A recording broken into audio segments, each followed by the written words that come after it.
2020ನೇ ಸಾಲಿನ ರಾಜ್ಯ ಚಲನಚಿತ್ರ ಪಟ್ಟಿ ಪ್ರಕಟ ಆಗಿದೆ. ಜೆಂಟಲ್ ಮ್ಯಾನ್ ಸಿನಿಮಾದ ಅಭಿನಯಕ್ಕಾಗಿ ಪ್ರಜ್ವಲ್ ದೇವರಾಜ್ ಅವರು ಅತ್ಯುತ್ತಮ ನಟ ಪ್ರಶಸ್ತಿ ಪಡೆದಿದ್ದಾರೆ. ಪಿಂಕಿಯಲ್ಲಿ ಸಿನಿಮಾದ ಅಭಿನಯಕ್ಕಾಗಿ ಅಕ್ಷತಾ ಪಾಂಡವಪುರ ಅವರು ಅತ್ಯುತ್ತಮ ನಟಿ ಪ್ರಶಸ್ತಿ ಪಡೆದಿದ್ದಾರೆ.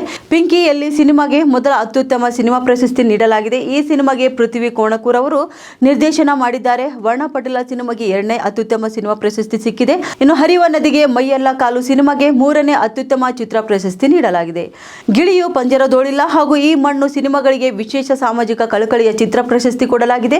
ಇನ್ನು ಅತ್ಯುತ್ತಮ ಜನಪ್ರಿಯ ಮನರಂಜನಾ ಸಿನಿಮಾ ಪ್ರಶಸ್ತಿಯನ್ನು ಫೋರ್ ವಾಲ್ಸ್ ಚಿತ್ರ ಪಡೆದುಕೊಂಡಿದೆ.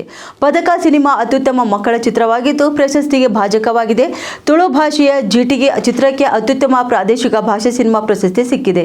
ಇನ್ನು ತಲೆದಂಡ ಸಿನಿಮಾದಲ್ಲಿನ ಅಭಿನಯಕ್ಕಾಗಿ ರಮೇಶ್ ಪಂಡಿತ್ ಅವರು ಅತ್ಯುತ್ತಮ ಪೋಷಕ ನಟ ಹಾಗೂ ಪ್ರಶಸ್ತಿಗೆ ಭಾಜರಾಗಿದ್ದಾರೆ.